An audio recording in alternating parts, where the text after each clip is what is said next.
This is Kenya's #1 talk show, Dr. Foreke tonight. My name is the Eagle himself. Dr. Foreke is my name. We are flipping the script, but guess what? Or should I say, guess who is taking over tonight's show? Hani wewe furahia umekaa na kasipuni. CP unit ni Punet. Ni Punet. Punet. So you guys knew about... Bigger. Sawa basi. I say, man, that one gave you the whole time. I don't want to go back to brokenness.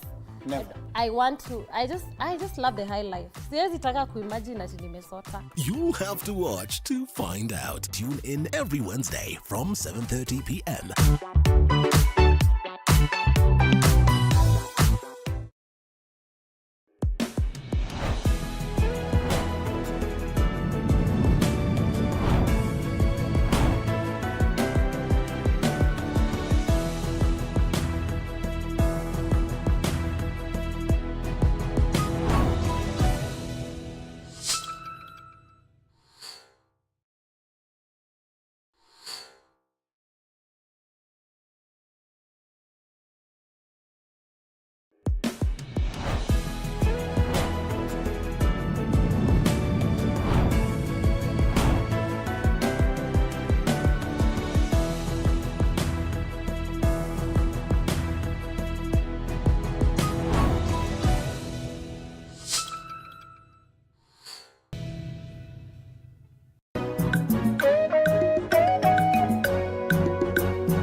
All right, so it is that night for the game, and I know the game lovers will not allow for me to be here long. So please, would you just give me your attention for some time so I tell you what is happening here and beyond, and definitely I'll allow you the time to enjoy the game.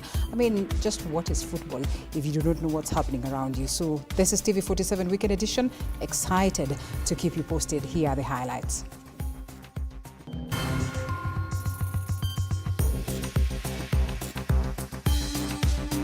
Tonight, suspects linked to the arson attack at the Magunas supermarket in Meru arrested as police intensify investigations into the looting and destruction of properties. Also tonight, Kenya Kwanza leaders now support calls by ODM party leader Raila Odinga for an intergenerational dialogue in the country. And ODM leaders now fault President Ruto on his recent directive that protesters should be shot on the legs. Ati polisi iko independent, wao wanafanya mambo yao. Leo hii imekuwaje wewe unatoa amri kwa polisi ati wao wapige watu risasi? Inamaanisha hao watu wote wamepigwa risasi, wewe ndio umekuwa kutuma polisi, si ndio? Linda Alela is my name, and this is TV47 Weekend Edition. On the other side, I have Walter Jumar to assist me on sign language interpretation. We have lots lined up for you, so please stick around. Now, 3 suspects have been arrested in connection with the arson attack and looting of Maguna's supermarket during the Sabasaba Day protests. According to the DCI, the suspects were captured on CCTV footage looting the supermarket before setting it on fire. Meanwhile, another prime suspect, Elvis Otieno, has been arrested in connection with the Kitengela Sub-County Hospital attack that is on Sabasaba Day protests. This as investigations into the attacks that occurred on that day intensify. Sheila Chelangat with the details of that. As the crackdown on criminal activities witnessed during the 35th Sabasaba Day anniversary this year intensifies, Police in Meru County have arrested 3 suspects believed to be directly connected with the arson and looting spree of Maguna's supermarket. According to the DCI, the 3 suspects identified as Ian Mugambi, Abdulatif Mureithi and Teddy Kaimenyi were captured on CCTV footage stealing from Maguna's supermarket before setting the building on fire. The 3 are said to have also been captured breaking into and stealing from 2 other nearby businesses. During the arrest, police recovered a dark green motorcycle, which they believe was used by these suspects to move between the crime scenes during the coordinated spree. Similarly, in Kajiado County, police have arrested a prime suspect connected to the violent attack on Kitengela Sub-County Hospital that occurred on the same day. Identified as Elvis Otieno Owino, DCI says he was captured on CCTV footage during the hospital invasion where armed individuals disrupted a cesarean section procedure, vandalized medical equipment and set fire to the hospital gate. Upon arrest, Owino led officers to his rented residence in Nunkopir, where clothing matching that worn during the attack was recovered.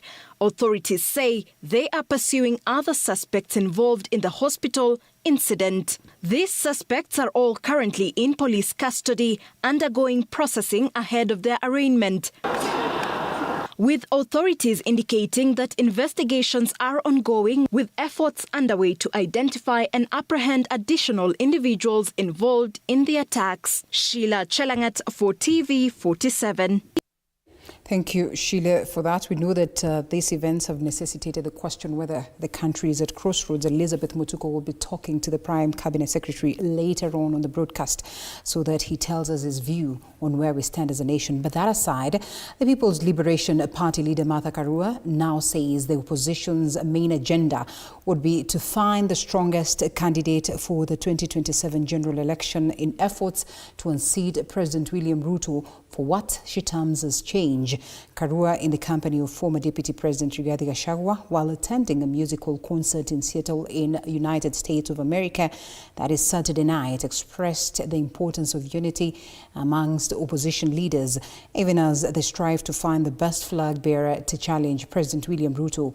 Micah Gungu again reports on that. The People's Liberation Party leader Martha Karua has challenged the opposition outfit to remain united in their quest to unseat President William Ruto during the 2027 general election. We need to reorganize ourselves and make sure that the state works for everybody, not for just a handful of elites. Speaking on Saturday during a music festival dubbed Ngemi Shiaroraya in Seattle, United States of America, Karua acknowledged the outfit seems to be heading in the right direction, but warned of importance of remaining united through the journey. Tuwezi badilisha Kenya kwa kufanya ile tulifanya jana. Change begins with you.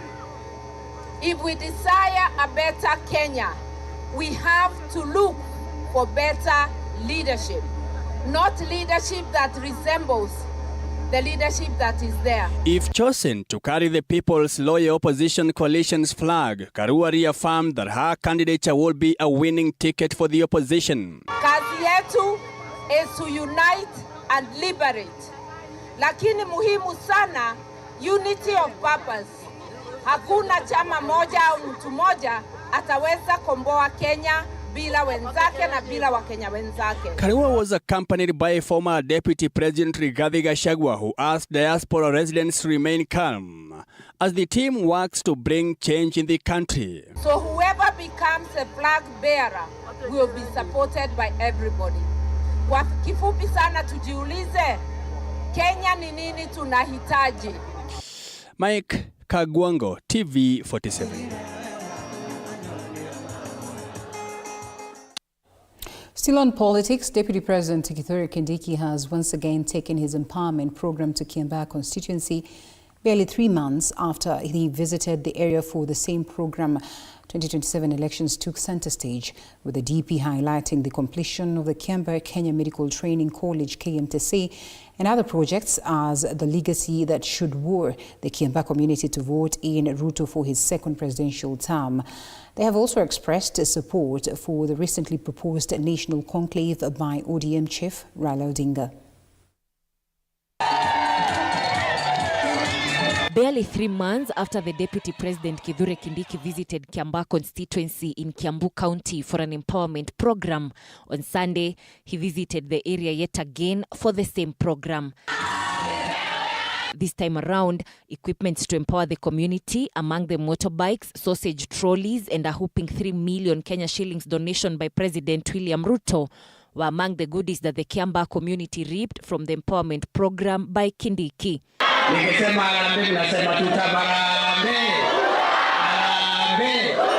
Talks on the 2027 elections, majorly President Ruto's bid for a second term, took center stage. Wooing the Kiamba residents to vote in President Ruto for his second term, the DP highlighted the almost completed Kenya Medical Training College in Kiambu, the construction of the Kiamba Polytechnic, among other development projects as Ruto's scorecard that should guarantee him votes from the region. Rais Ruto akitupatia hiyo pesa ya kujenga barabara, si hata nyinyi mtamwangalia huko mbele jameni, si itakuwa tuta, so niende nisukume hiyo barabara, ndio maneno ya tuta milioni. Miaka 3 ambayo wamekuwa wakiongoza nchi hii, masoko zetu zinatengenezwa, contractor wamerudi kwa barabara, watengeneza barabara zetu, TVET zetu zinatengenezwa, KMTC ya hapa inatengenezwa, affordable housing inafanyika, na basi tunauliza, tukiongeza tamu nyingine, si kazi itafanyika kubwa. The Cabinet Secretary for Information, Communications and the Digital Economy, William Kabogo, also championed for Ruto's second term. He condemned the former Deputy President Rigathi Gachagua for what he termed as retrogressive tribal politics.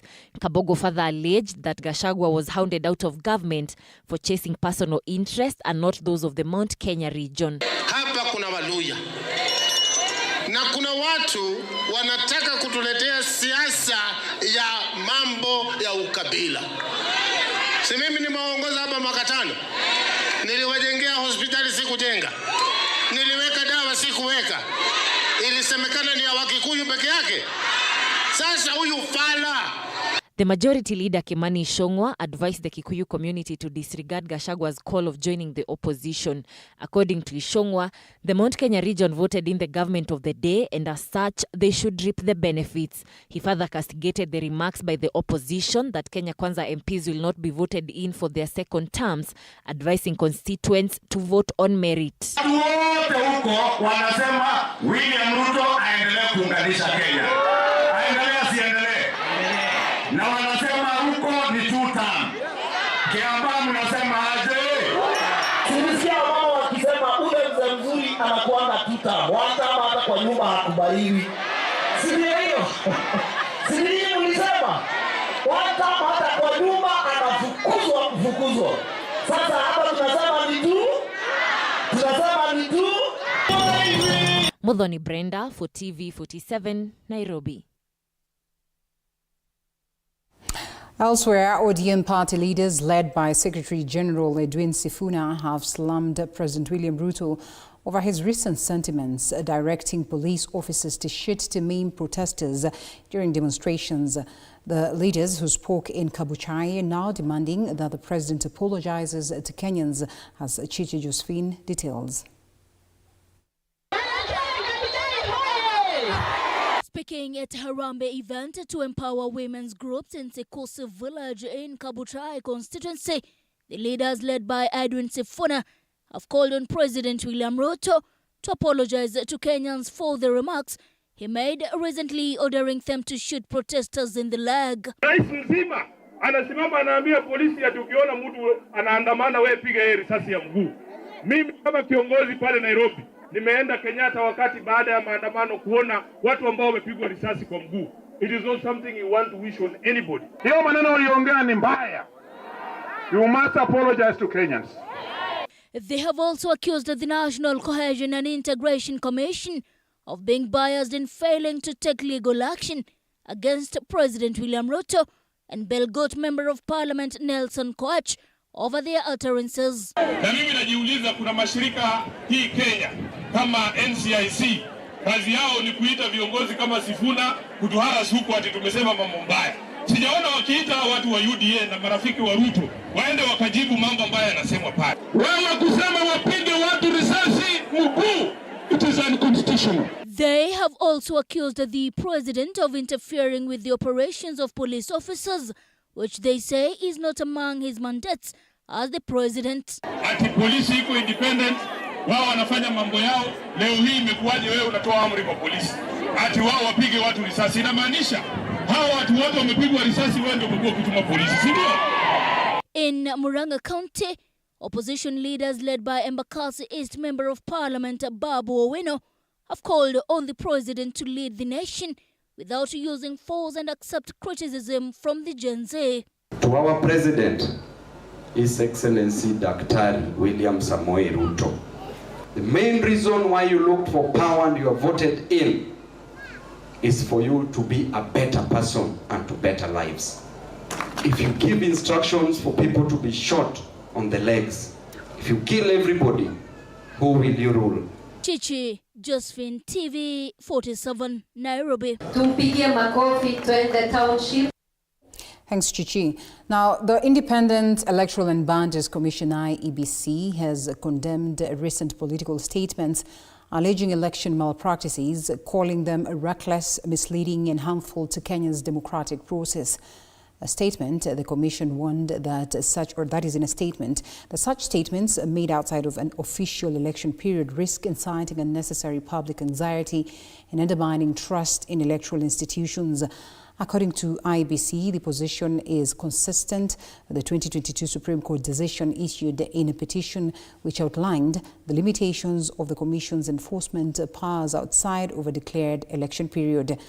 The Commission affirmed its readiness to engage with political leaders and stakeholders in efforts to rebuild public confidence in Kenya's electoral system now that it is fully constituted. Now, meanwhile, a public service CS, Geoffrey Ruku, has called on the IEBC to fast-track the election process. Ruku has called on the Independent Electoral and Boundary Commission to put in place all necessary regulations as well as processes in preparation for the pending by-elections across the country and the 2027 general elections. Chairman wa IEBC juu sasa katika ofisi na commissioners, jameni, wekeni mipango sawasawa, kujitayarisha mapema, registering new voters, kuhakikisha IEBC kwa sawasawa, juu tunajua hiyo wakati ikifika miaka ingine 2.5, hii wakora, hii watu ya fitina, those who are preaching anarchy in the Republic of Kenya, those who are terrorizing the business community, wale wanaenda wanapora mali ya watu, wale wanapora supermarkets, wale wanachoma the investment of the Republic of Kenya, of the people of Kenya. Tukutane na wao wakati ikifika, wajue watu ya Kenya si wajinga. Okay, and we still have some more. The recent remarks by ODM boss Raila Odinga over a proposal to have intergenerational dialogue have received support and criticism in equal measures. Tonight, TV47's Elizabeth Mutuku had a sit-down with the Prime Cabinet Secretary Musalia Mudavadi on this and other matters in this interview. Very good evening and thank you for joining us here on TV47. I'm Elizabeth Mutuku. I'll be speaking with one of the greatest leaders we have in this country, His Excellency Wycliffe Musalia Mudavadi, who is the Prime Cabinet Secretary and who doubles up as the Foreign Affairs Cabinet Secretary. And also anyone who would like to follow this conversation, it's through to 047 on our social media handles, TV47 Kenya on Facebook, X, and other social media spaces. Thank you so much for giving me an opportunity to hear from you today. Thank you, Elizabeth. I'm okay, and I'm happy to have you here again. Yes. It's true. It's been quite a while. Yes. A lot of things How have happening. you been? Very well. I'm all right. Keeping well? Kabisa. Thank you so much. Yes. We are in a space, leader, where everyone is angry, from the Kenyans, ordinary Kenyans, and now seemingly even to the person who is heading this country, Dr. William Ruto, the president of this country. The other day, we had his pronunciation after the Sabasaba demonstrations. On the other hand, we've seen what has happened during the demonstrations. What is broken in this country? Well, I think, first of all, let me admit that it's true that there's a lot of distress in the minds of many Kenyans. And also, there's also anxiety and distress in those in public office. We are all human, so we have moments where you feel the pressure of the responsibilities that you carry. So that is understandable. What is key is how we manage those concerns and that pressure. So I think that is where I would like to focus. The economy is really the bottom line to the pressures that we are facing. People want jobs, and people want to be able to make ends meet. Basically, that is a very fundamental issue. People want to see corruption tackled. People want to see equity and fairness across the board. So in certain aspects of it, we may have done well, and in others, it's work in progress to be able to achieve a decent level of success. Okay, so I have to acknowledge it's work in progress. So from that perspective, one can see the anxiety that is being manifested in the number of people who have been protesting over time. So we still have work to do. We still have to work on the economy. And I can say confidently that as government, we have not lost sight of that target. So we will continue working towards ensuring that the blueprint that we advocated while you were getting to power, when we were getting into power, is progressively and systematically implemented. You speak of anxiety, but majority out there will tell you it's anger in this country. And when you speak of it, the greatest question is even the government making it better. When you hear President William Ruto saying that, or rather pronouncing himself on demonstrators and how they should be handled, he said that if you're approaching police stations and also you're destroying different businesses and attacking people, you should be shot the leg, and then we deal with that later. You've been around for quite some time. Is this the way to go to quell the situation? I think let's look at the incidents in perspective. Whether we start from the incidents of 2024, but up to now, but let's look at 2025 And let's look at Sabasaba as an example, because they're the more recent incidents of violence. Nowhere has anybody said that we shall suspend or take away the rights of the citizens to protest, to picket, and to express their displeasure in accordance with Article 37 of our Constitution. Nobody has said that. And we shall continue to defend that so that people can protest, can picket, and can present their petitions to officers or institutions of public authority as required and as envisaged in the Constitution. What we have to agree is that the Constitution did also not state that we have to start seeing violence in the midst of all this. Mm-hmm. So there has to be a balance, all right? The Constitution defines our rights, all right? The government of the day is also supposed to make sure that they guarantee or enforce what is guaranteed in the Constitution. Mm-hmm. Okay. Yes. So when these protests take place, it should be in accordance with the Constitution, so that it is peaceful, but they express their concerns. But what we have seen is peaceful protests degenerating into lawlessness, into hooliganism. Okay, so it happens on 25th.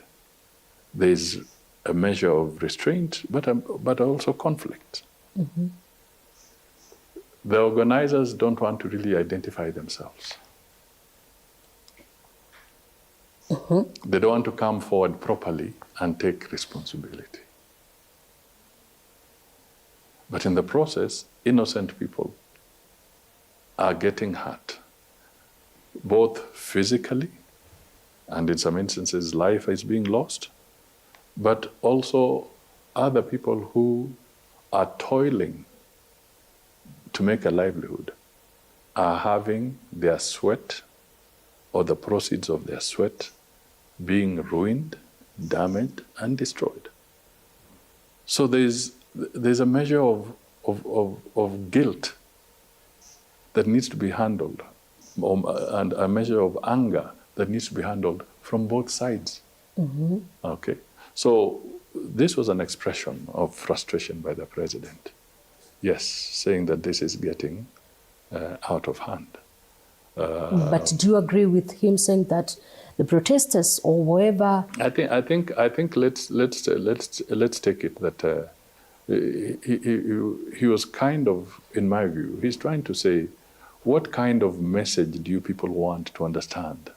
That it's also not proper to do certain things. But leader speaking to a police force which already has committed, I want to call them atrocities against Kenyans, because already in the previous demonstrations over 30 Kenyans were killed, and in the 25th of June demonstration commemoration and the demonstrations, over other 30 people were killed, and now you are telling them you have also a right to shoot their legs. What will guarantee that? I think the police will know what they can do in terms of being measured and how they handle this. But let me also, Elizabeth, let me just also bring the other side of the coin, you know? Because we seem to talk about this thing as if it's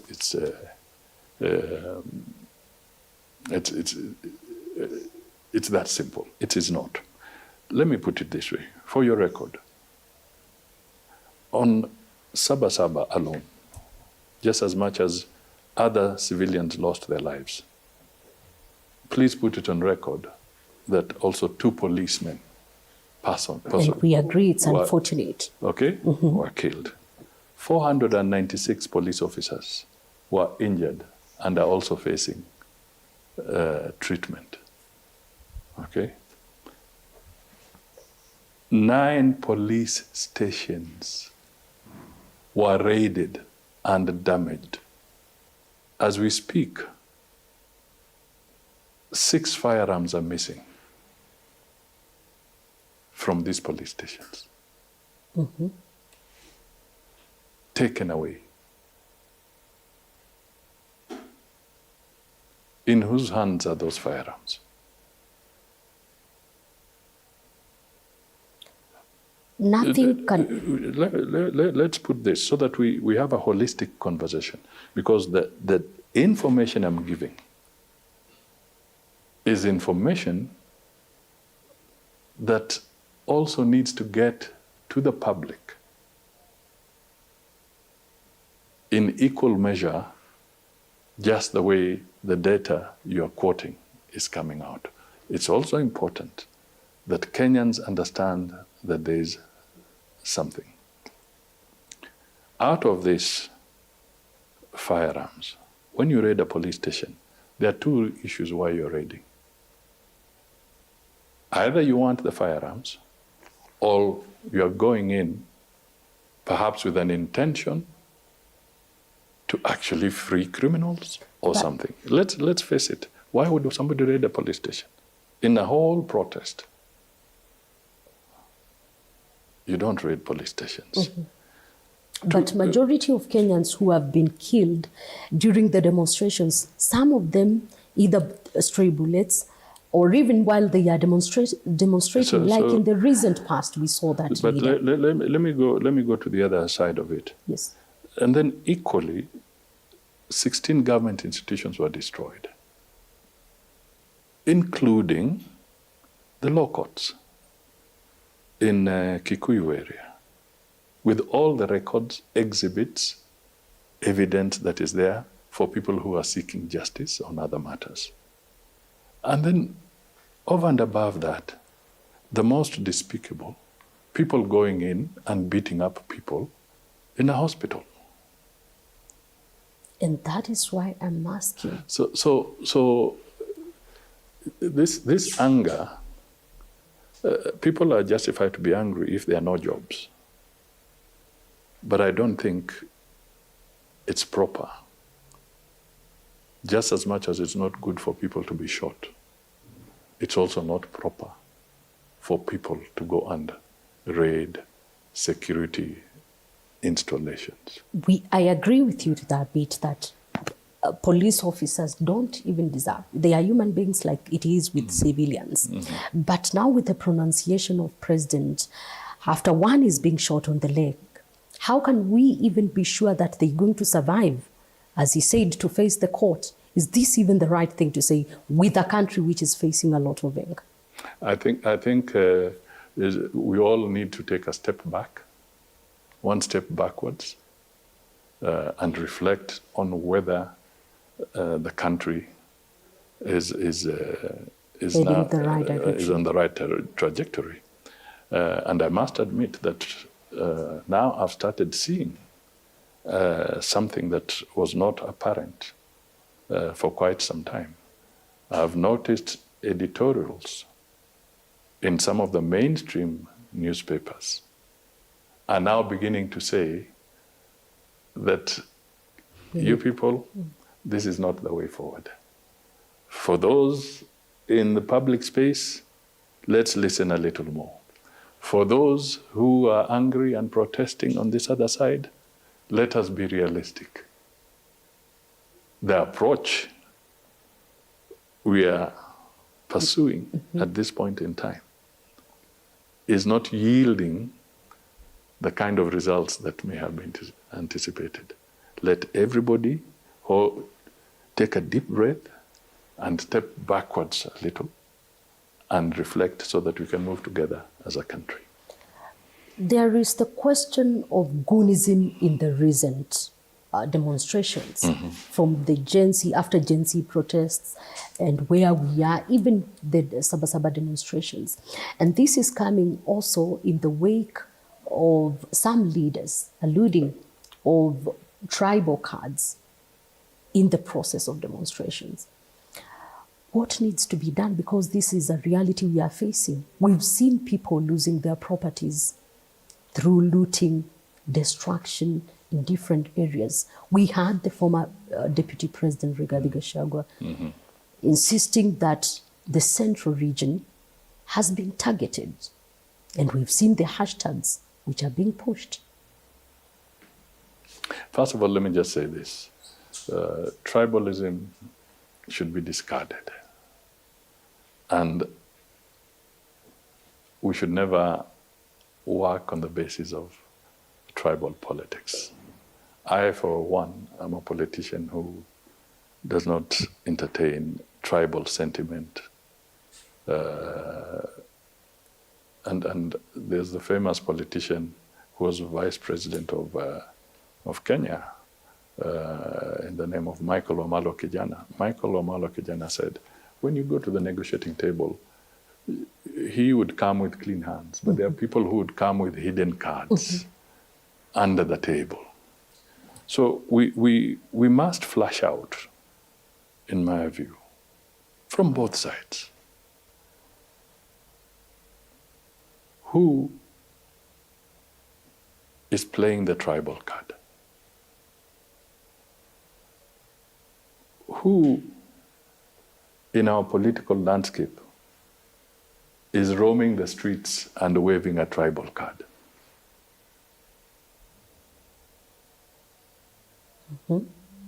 From the political angle. You are seeing regrouping from both sides, opposition that's the point and also government. That's the point I'm trying to say. Who is doing it? Okay? Now, if we want to be fair, can we also, as we focus and we put the spotlight on politicians who are flagging a tribal card, can we look at other institutions also? Can we look into the media and see who are the journalists who are flagging an ethnic card? Can we look into the religious entities and ask ourselves,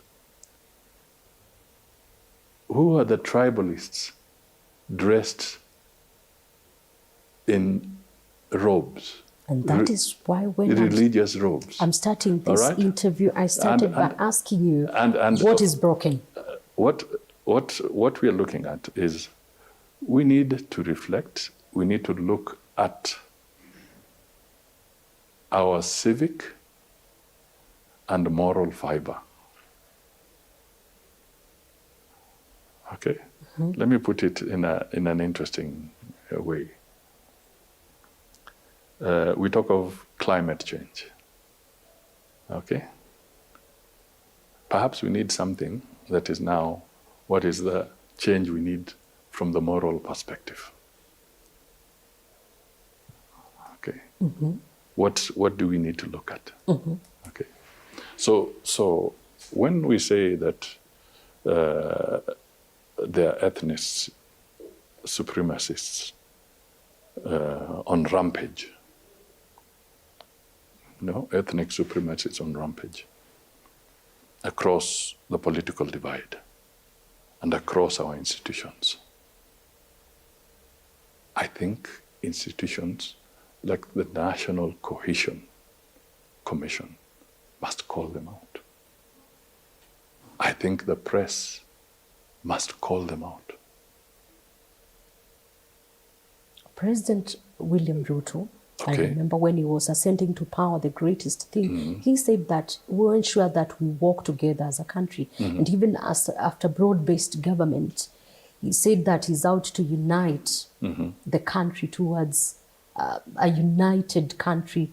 But then when you listen to him today, sounds more frustrated than he was when he was we were talking about the topic of tribalism. I am coming to tribalism. So where has he manifested tribalism?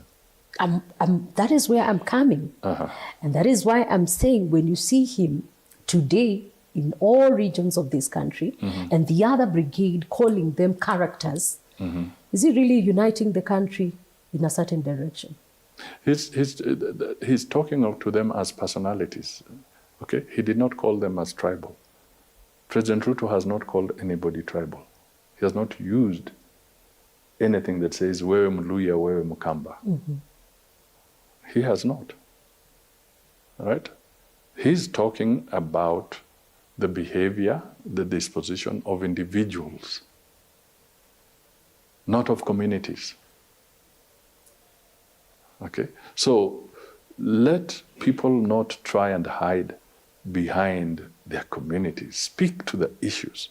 If it is unemployment that we want to deal with, let's talk about unemployment. All right? If it is mending the economy, let's talk about mending the economy. Let's not talk about the tribes. So the people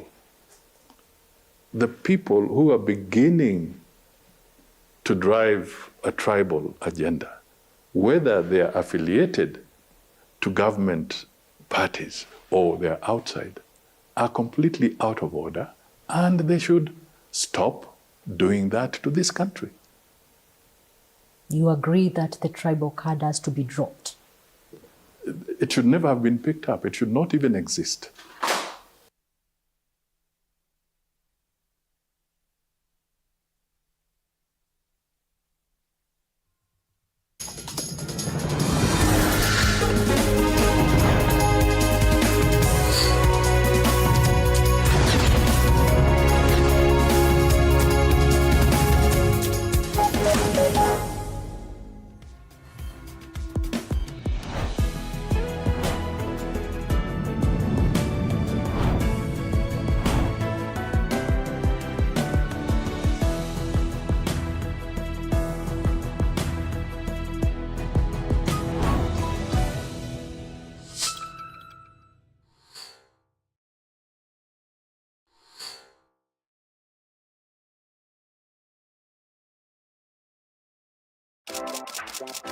This is Kenya's #1 talk show, Dr. Frederick. My name is the Eagle himself. Dr. Frederick is my name. We are flipping the script, but guess what? Or should I say, guess who is taking over tonight's show? Yaani wewe furahia umekaa na kasipuni. CP unit ni punet. Ni punet. Punet. So you guys knew about... Piga. Sawa basi. Nasema, that don't give you the whole time. I don't want to go back to brokenness. Never. I just love the high life. Siwezi taka kuimagine ati nimesota. You have to watch to find out. Tune in every Wednesday from 7:30 p.m.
Success is not final. Failure is not fatal. It is the courage to continue that counts. Winston Churchill. Enjoy uninterrupted live streaming of your favorite programs on TV47 and Radio 47 on the go with our new mobile-friendly website. Experience the future of broadcasting. Visit www.tv47.digital or scan this QR code and stream your way to endless news and entertainment. Welcome to the home of untold stories.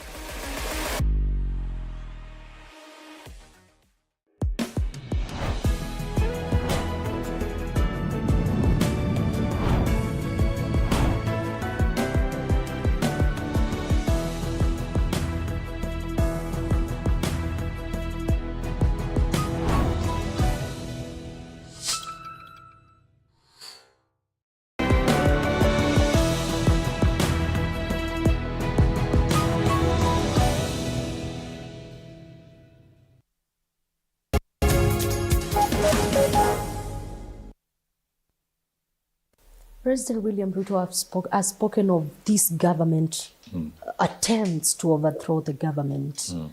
However, the people who are on the other side, that is the other political divide, they say that he's in a panic mode. Now, no one is trying to overthrow him. He's not in a panic mode. Are you confirming that it's true? The government has tried to be overthrown first. There are people who have attempted, and they continue to attempt, to engineer unconstitutional processes of trying to get to power. And our position is this.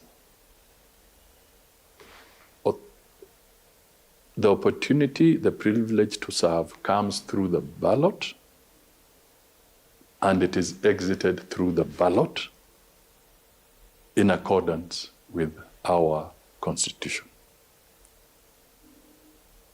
And till we get to election, all the time, we must make sure that we respect the Constitution, uphold the Constitution, and work on it. Elizabeth,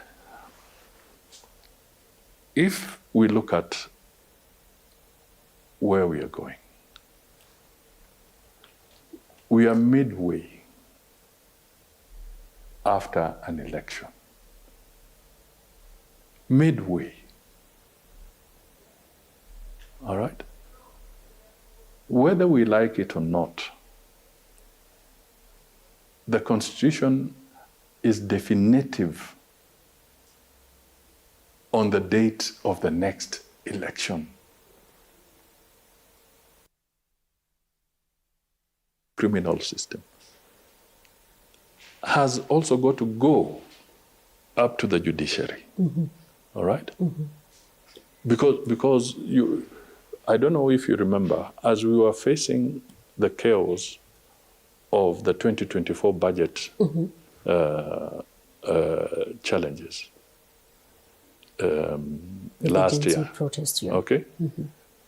I don't know whether you are aware that not too long after, there were protests in the UK, as an example. You saw that. Do you know one of the things that happened? As the police arrested those criminals, it took only 3 weeks, and some of them were being jailed for 2 years, another 3 years. Here, in the protests that took place in 2024, the people who were being arrested were getting out on fines. This commission. Those are the entities that are authorized, and there's a record of who is employed. There has been increase. So if you're talking of hiring mercenaries, I think it's wrong. There has been accusations. No, we don't hire mercenaries. Please, Elizabeth, let us not inflame and use words in the wrong context. There has been accusations from opposition and also human rights. And I am telling them, and I hope you can help them understand, that the government of Kenya does not hire mercenaries. And also there has been accusations of killer squads within the police service. And where people have transgressed while in the employ of government, and they've been found, they are taken to court. I hear you. Okay? Yes. And you are looking at several cases where police who have misused their firearms or gone rogue in their approach, and sufficient evidence is adduced in accordance with their rules of operation and in accordance with the law, they are facing court charges. And there are several police in various courts facing different charges, either having leased out their guns for criminal activities, they are in court, either having been involved in some smuggling or whatever, they are in court. Where they have been found to have assaulted and shot people unfairly and dealt with them, they are in court. Not all of them may be in court at the moment, but they are in court. We don't have mercenaries. I hear you, and I hear you clearly, and I like it that you've put it clear. Now back to Raila Odinga during Sabasaba. He said that this country needs a conclave, a dialogue, which later is likely to lead to a referendum. Is this the way to go? We've had many dialogues. I mean, the solution is this. If we don't talk to each other,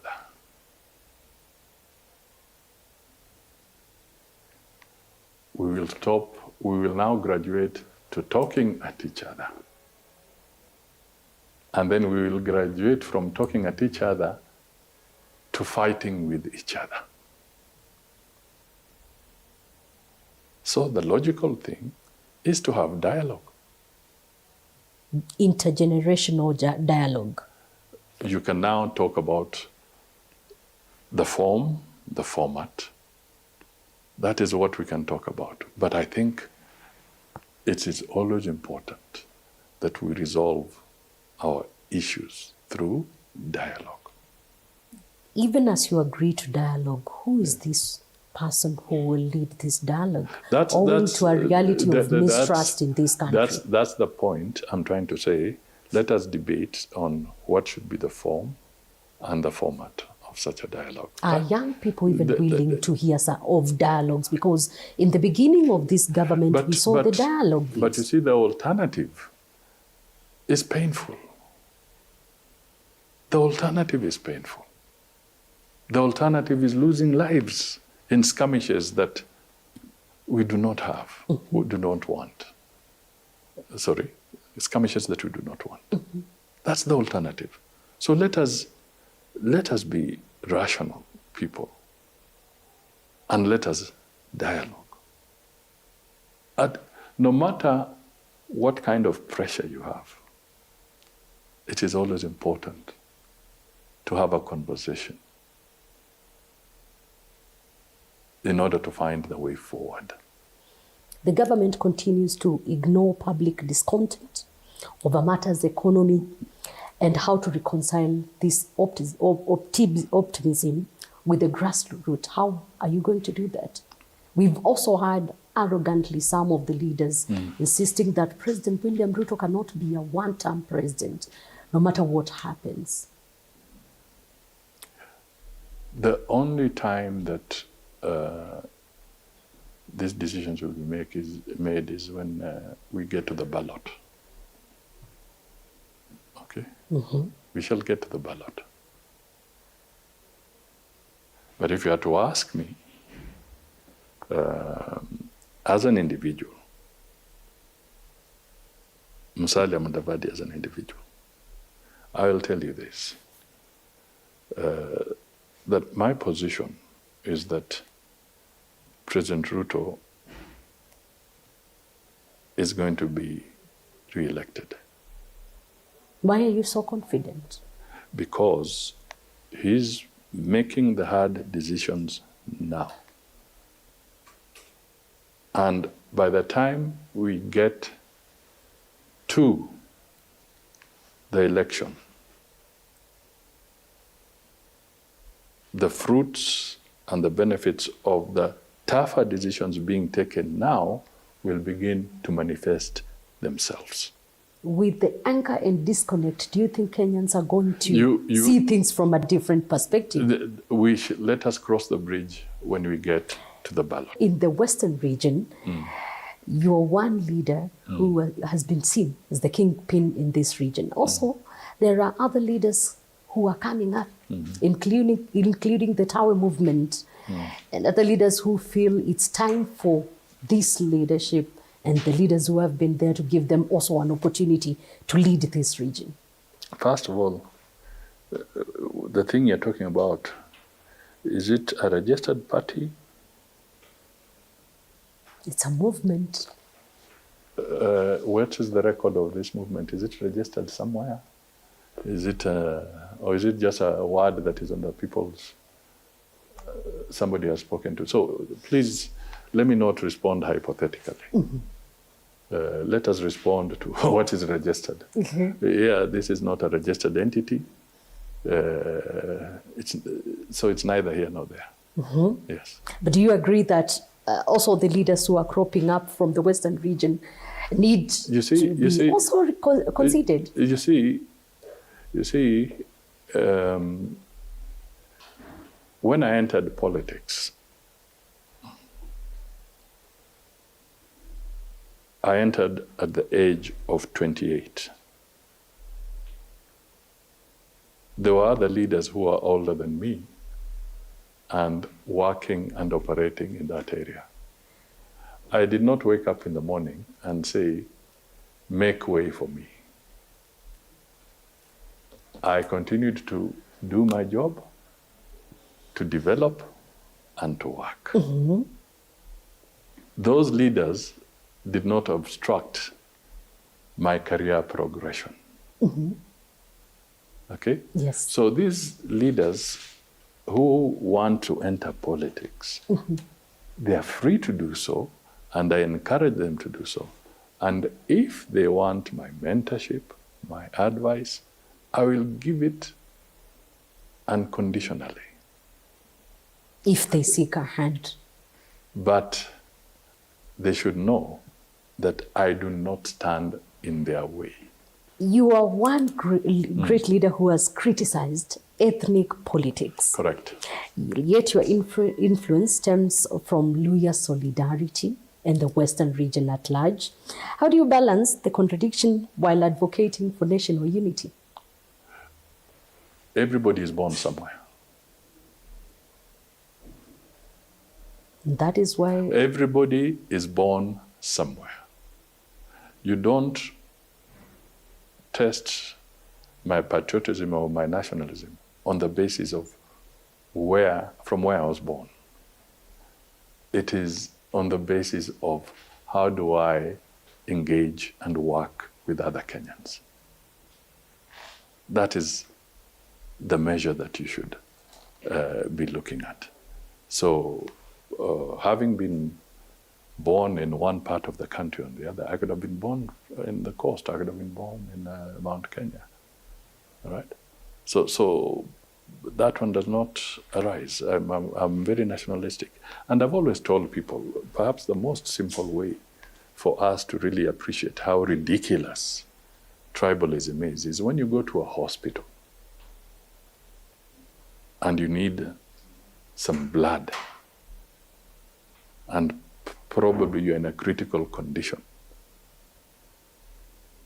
and the doctor diagnoses that you have lost a lot of blood and you need blood. You would be a most ridiculous individual to think of a tribe. If you start asking the doctor, before you give me the infusion, let me know who was the donor. Now that you've said of So it, it would have been ridiculous. the cousins and other people who are calling themselves cousins, shemeji, in the current political formations, how do you speak of them now that you've said that everyone comes from a certain region and they never chose to be in that region as well? So the ones who are calling themselves cousins and trying to create an agenda are lost. They need to have their Damascus moment, in my view. They need to reflect. We are not about creating ethnic arrangements. Let us work on matters of policy and matters of growing this country. Yes. Which way, Musalia Mudavadi? Is it 2032? Is it 2027? Which way? I think I have said it several times. My focus and my commitment is that we want to work for the people of Kenya, deliver, and from a political perspective, President Ruto is the captain of the ship that I am in at this point in time. And I focus on the issue of working and telling him that we must make Kenya a better place. All right, I hear you. The actions, the decisions, the angle we take should not be about an election. It should be about making Kenya better. The problem we are facing is that whenever anybody tries to do anything and focuses on the basis of just purely election,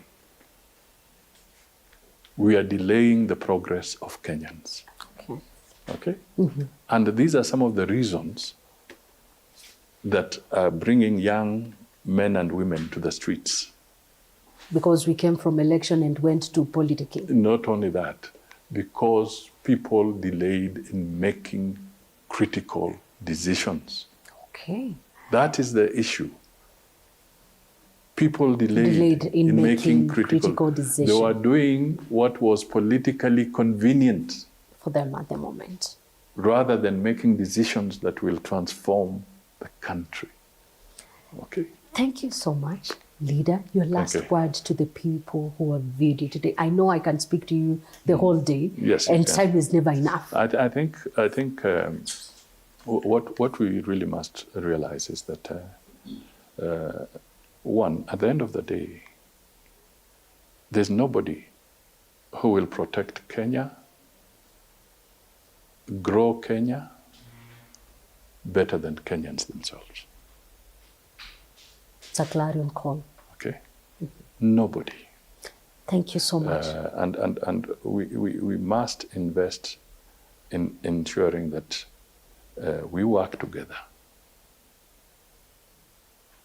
and we respect everybody and we provide good opportunity for our young people. And I can tell you, we are committed to that. Someone said better to have a bad governance than not to have a government at all. I don't know what they meant by that, but at least you've given me an opportunity. Those are your words, not mine. But at least you've but given for me, the message I want to put across is that let us work towards good governance at all times. Let people be accountable. Let our institutions be accountable, and across the board. Thank you so much for giving me an opportunity to hear from you.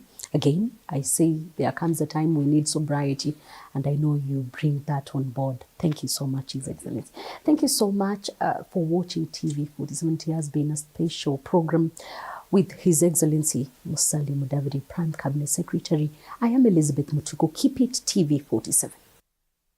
Well, lots of insights there as to where the country is headed. Elizabeth Mutuku speaking to the cabinet, the Prime Cabinet Secretary, that is none other than Musalia Mudavadi. But not to take much of your time, because I know you all are excited about the FIFA Club World Cup finale. Danku, on the other side, I'm happy that at least he now has a lady on board. Earlier on, it was just a gentleman's affair.